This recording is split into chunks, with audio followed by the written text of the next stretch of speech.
কয়েক ঘন্টার ব্যবধানে নিজের মত পাল্টে নিলেন ব্রাজিলিয়ান বিশ্বকাপ জয় তারকা রোনাল্ডিনহো। দলের মধ্যে অনেক কিছুর ঘাটতির অভিযোগ এনে জানিয়েছিলেন তিনি কোপা আমেরিকার নিজ দেশের খেলা দেখবেন না। তবে এবার কিংবদন্তি বলেছেন ব্রাজিলকে তিনি কখনো ত্যাগ করবেন না। মূলত দলকে উজ্জীবিত করতে এ কথাগুলো বলেছিলেন তিনি। সামাজিক মাধ্যম ব্যবহার করে দল নিয়ে সমালোচনা করার ব্যাখ্যা দেন রোনাল্ডিনহো। ইনস্টাগ্রাম স্টোরিতে তিনি জানান, আমি কখনো ব্রাজিলের ফুটবলকে ত্যাগ করব না। দেখবেন আমি কখনো ওই কথাগুলো বলবো না। আসলে কথাগুলো এসেছে সত্যিকারের ব্রাজিলের সমর্থকদের কাছ থেকে। এগুলো সমর্থকদের করা আসল মন্তব্য, যা আমি ইন্টারনেটে দেখেছি। কল্পনা করুন, খেলার আগে এসব বার্তা স্বাভাবিক।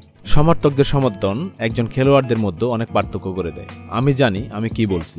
এর আগে এক সাক্ষাৎকারে রোনাল্ডিনহোর কাছে কোপা আমেরিকা ব্রাজিল দল নিয়ে প্রত্যাশার কথা জানতে চাওয়া হয়।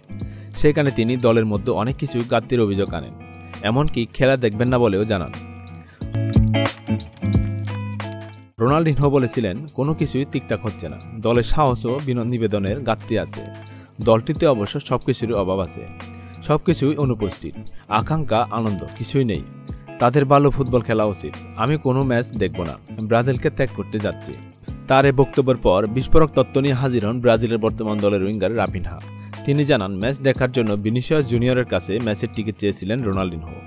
অবশ্য রোনাল্ডিনহো নিজেও এখন বলছেন তিনি দলকে সমর্থন দিতে মাঠেই থাকবেন। ব্রাজিলিয়ান কিংবদন্তি বলেন, এই সময় আমাদের ছেলেদের সমর্থন দরকার। আমরা যতটা আত্মবিশ্বাস যোগাবো, তারা মাঠে ততটা আত্মবিশ্বাস পাবে।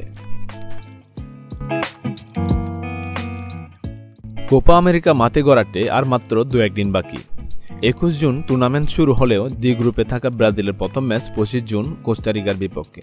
এরপর প্যারাগুয়ের বিপক্ষে 29 জুন এবং 3 জুলাই কলম্বিয়ার বিপক্ষে গ্রুপ পর্বের পরের ম্যাচ দুটি খেলবে সেলেসাওরা।